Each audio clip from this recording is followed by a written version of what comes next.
राधे राधे दोस्तों। आज की हमारी कहानी बहुत ही मजेदार और हास्यप्रद होने वाली है। चार बेवकूफ भाइयों की ये कहानी सुनकर आपको मजा आ जाएगा।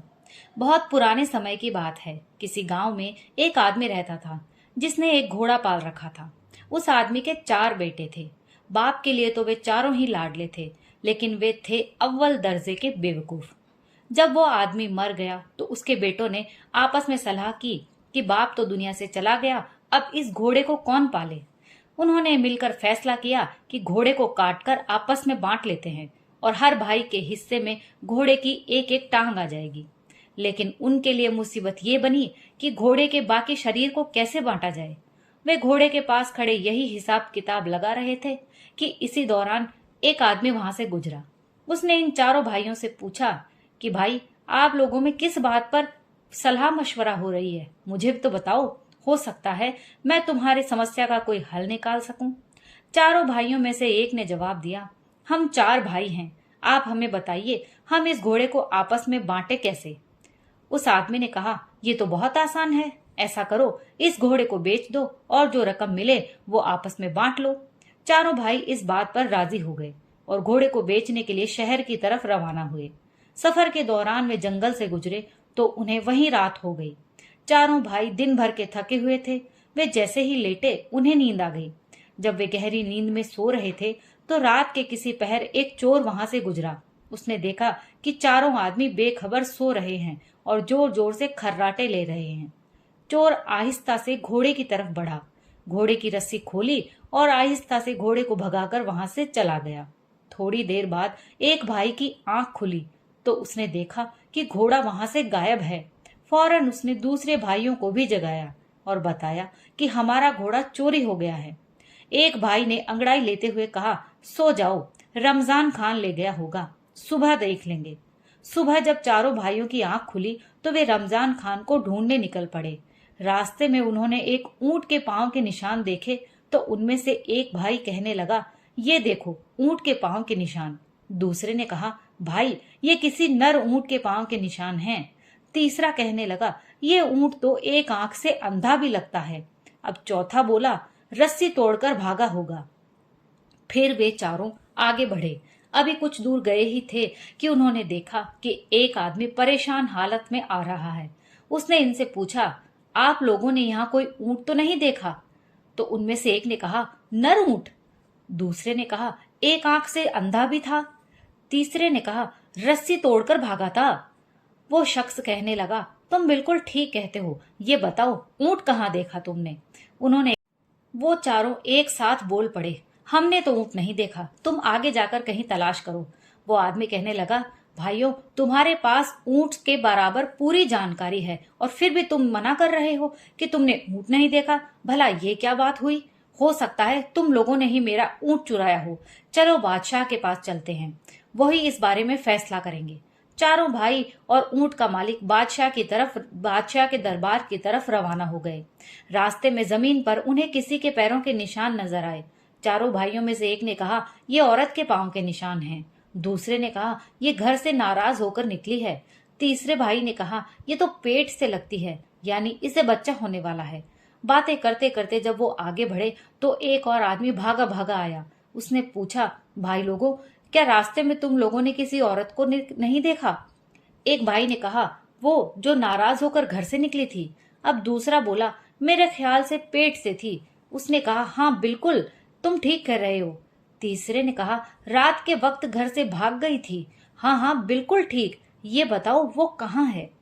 तो चारों भाइयों ने फिर से एक साथ कहा, हमने तो उसे नहीं देखा, कहीं और जाकर तलाश करो। वो आदमी कहने लगा, मैं तुम्हारी बात पर कैसे यकीन कर लूं? तुम सब कुछ जानते हो और अब कह रहे हो कि हमें इसके बारे में कुछ नहीं मालूम। नहीं, मेरी औरत यकीनन तुम लोगों के पास है। वो चारों कहने लगे, अगर तुम्हें हम पर शक है और हमारी बात पर यकीन नहीं तो आओ हमारे साथ बादशाह के पास चलो ताकि वो इस मामले का कोई फैसला करे। अब वो शख्स भी इनके साथ चल पड़ा। चलते चलते वो एक शहर में पहुंच गए।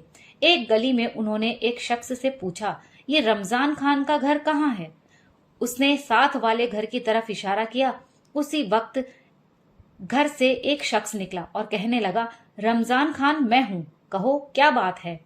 वो कहने लगे, कल रात तुम हमारा घोड़ा ले गए थे, हमें वापस कर दो।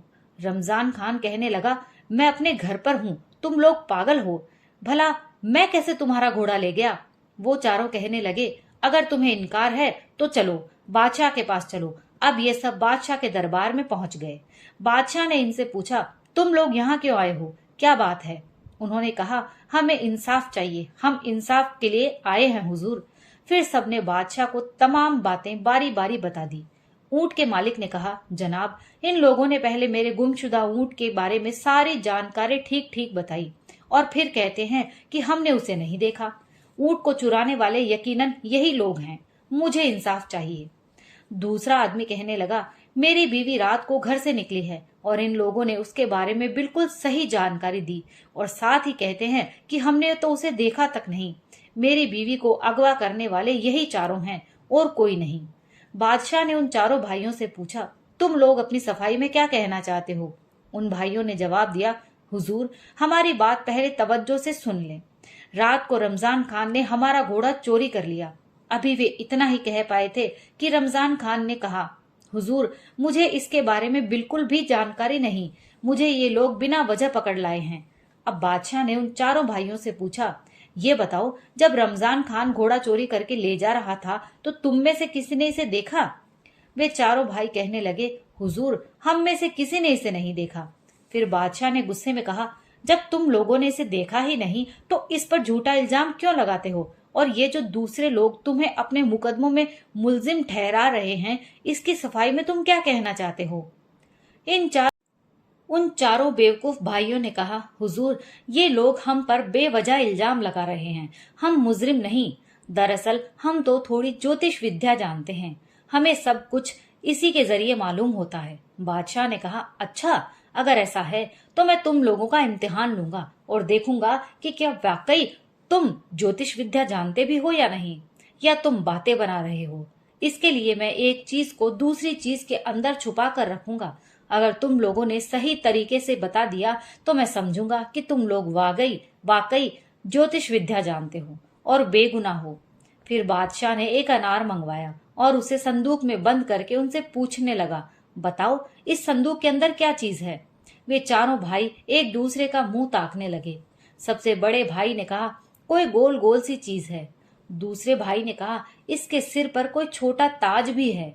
तीसरा कहने लगा, इसके बीज में दाने दाने हैं। चौथे ने कहा, क्यों कहते नहीं हो कि संदूक में अनार है। अब बादशाह को यकीन हो गया कि ये भाई सच्चे हैं और ये वाकई में ज्योतिष विद्या जानते हैं। बादशाह ने रमजान खान से कहा, इन चारों का घोड़ा वापस कर दो या इसकी कीमत अदा करो। और दूसरों से कहा, जाओ, तुम अपना ऊंट और तुम अपनी बीवी तलाश करो, क्योंकि ये चारों वाकई में ज्योतिष विद्या जानते हैं। रमजान खान से घोड़े की कीमत वसूल करके उन चारों भाइयों ने उस रकम से भेड़ बकरियां खरीद ली और अपने गांव की तरफ रवाना हुए। दोपहर के वक्त में वे एक जंगल में पहुंचे जहां पेड़ों का साया था और ठंडी ठंडी हवा चल रही थी। चारों भाई थकान से चूर चूर हो चुके थे, इसलिए वहीं बेखबर होकर सो गए। जब एक भाई की आंख खुली तो उसने देखा कि बकरी का एक बच्चा एक पेड़ पर चढ़ा हुआ है और भेड़ें जुगाली करते हुए मुंह हिला रही हैं। उसने अपने भाइयों से कहा, चुपके से उठ जाओ। भाई पूछने लगे, क्यों, क्या हुआ।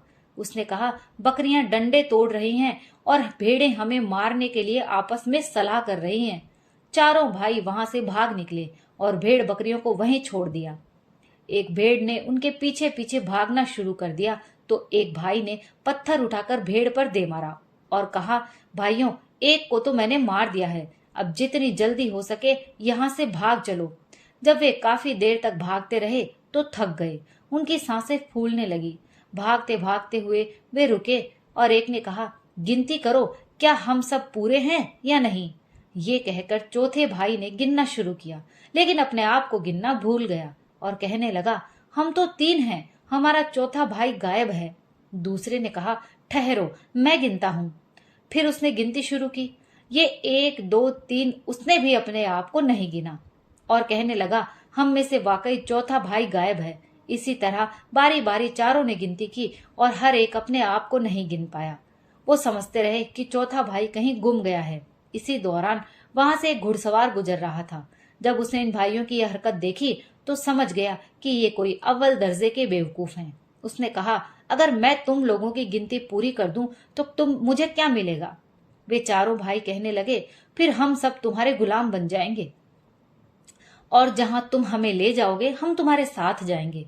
घुड़सवार ने पहले एक भाई का हाथ पकड़ा और कहा, ये एक। फिर दूसरे का हाथ पकड़ा और कहा, ये दो। इसी तरह पूरी गिनती की गई। इस पर चारों भाई खुश हो गए और कहने लगे, हम आज से तुम्हारे गुलाम हैं। घुड़सवार ने उनसे पूछा, तुम लोग ऐसे भाग क्यों रहे थे?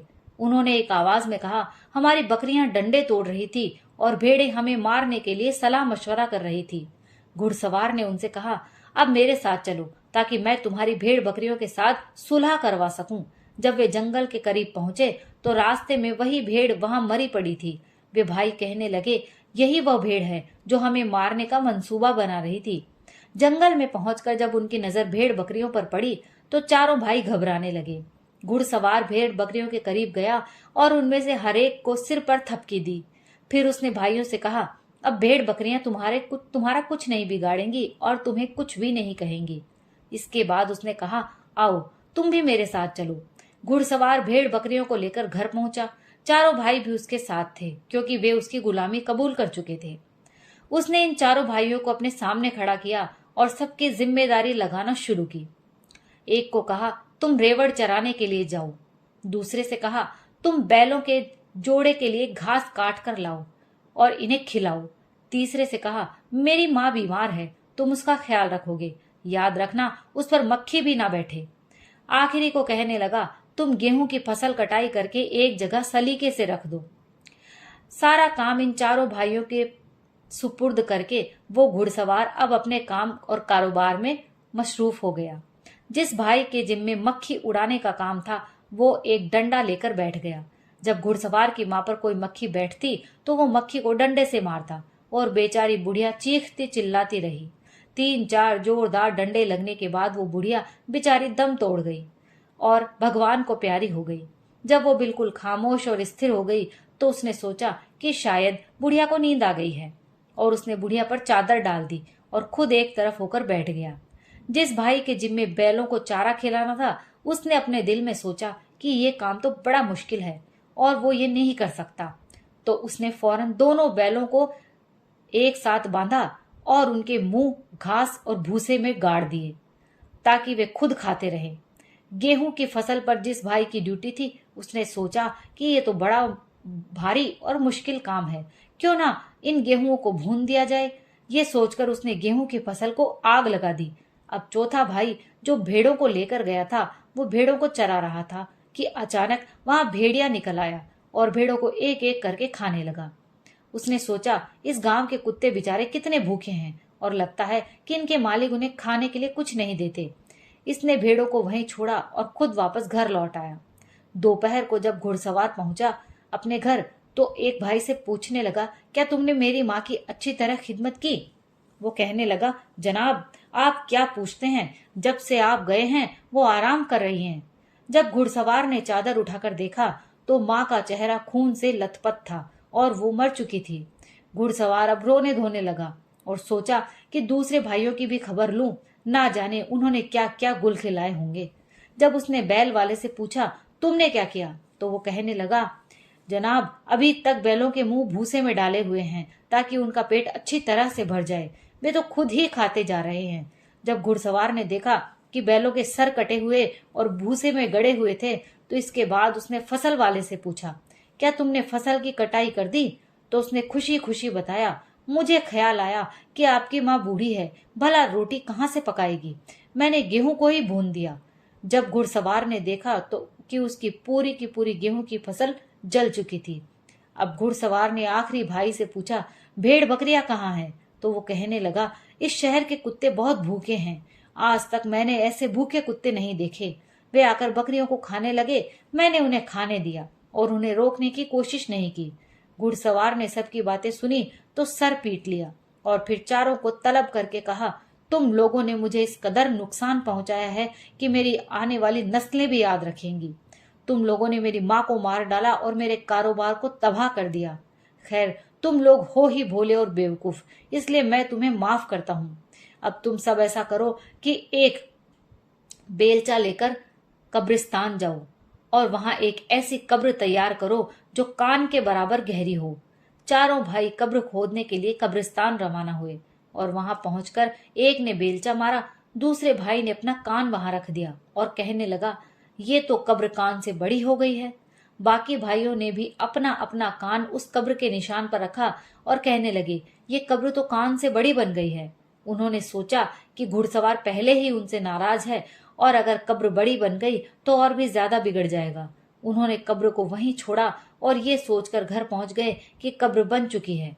घुड़सवार हैरान हुआ कि ये लोग इतनी जल्दी वापस कैसे आ गए।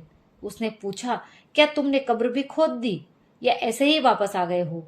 वो चारों कहने लगे, जनाब ये कोई मुश्किल काम नहीं था, हम तो कब्र खोद कर आ भी गए। घुड़सवार ने कहा, इस काम में तो काफी वक्त लगता है, मालूम नहीं तुम लोगों ने इतनी जल्दी कब्र कैसे खोद ली। चलो मेरे साथ चलो, मुझे दिखाओ। जब कब्रिस्तान पहुंचे तो कब्र तलाश करने लगे, मगर वो कब्र कहीं नजर ना आई। कब्र तलाश करते करते काफी वक्त लग गया। आखिरकार एक भाई बोला, जनाब ये देखें, ये कान के बराबर कब्र। घुड़सवार कहने लगा, अरे बुद्धू, मैंने कान की तरफ इशारा करके गहराई बताई थी, ये तो महज एक मुट्ठी भर कब्र है। फिर उसने कहा, तुम चारों भाई जाओ और मेरी माँ की लाश ले जाओ, लेकर आओ, मैं खुद उसके लिए कब्र खोदूंगा। वे चारों भाई गए और मुर्दा बुढ़िया को चारपाई पर रखकर दौड़ते हुए कब्रिस्तान की तरफ आए, मगर रास्ते में वो बुढ़िया चारपाई से कहीं गिर गई। कब्रिस्तान पहुंचकर जब उन्होंने चारपाई रखी तो एक दूसरे का मुंह ताकने लगे। घुड़सवार ने पूछा, मेरी माँ कहाँ है? तो उन्होंने जवाब दिया, हम लाश लेकर आ रहे थे, लेकिन वो रास्ते में कहीं भाग गई। अब हम यहाँ पहुंच गए हैं, हमने जो देखा वो यह है कि चारपाई खाली है। घुड़सवार कहने लगा, ये कैसे मुमकिन है कि एक मुर्दा भाग जाए? फिर गुस्से से कहने लगा, जाकर मेरी माँ को जिस तरह भी मुमकिन हो ढूंढ कर लाओ, वरना उसकी जगह मैं तुम चारों को यहाँ दफन कर दूंगा। चारों भाई बुढ़िया की लाश तलाश करने जा रहे थे कि रास्ते में उन्हें एक बूढ़ी औरत नजर आई जो लकड़ियां जमा कर रही थी।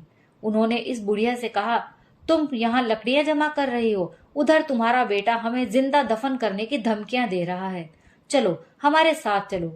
चारों भाइयों ने उस बूढ़ी औरत को जबरदस्ती पकड़कर चारपाई पर लिटा दिया और कब्रिस्तान की तरफ रवाना हो गए। वह बेचारी बूढ़ी औरत चीखती चिल्लाती रही, मगर इन भाइयों ने एक न सुनी। जब कब्रिस्तान पहुंचे तो घुड़सवार से कहने लगे, ये लो अपनी माँ, इसे संभाल लो, हम तो मुफ्त में बदनाम हो रहे हैं, ये अभी भी नहीं आ रही थी, हम इसे जबरदस्ती पकड़ कर लाए हैं।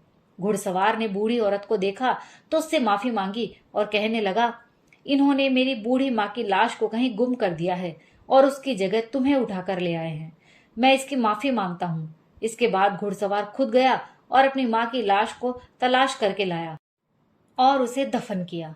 घुड़सवार इन बेवकूफ भाइयों की बेवकूफियों से बहुत तंग आ चुका था, इसलिए उसने धक्के मार मार कर चारों को घर से निकाल दिया। दोस्तों, ये कहानी यहीं समाप्त होती है। अगर आपको कहानी पसंद आई हो तो प्लीज लाइक, शेयर और कमेंट कीजिए, और अगर आप मेरे चैनल पर नए हैं तो प्लीज चैनल को सब्सक्राइब कर लीजिए, क्योंकि मैं रोज आपके लिए ऐसी ही मजेदार कहानियां लाती रहती हूँ। कहानी सुनने के लिए आप सभी का बहुत बहुत धन्यवाद।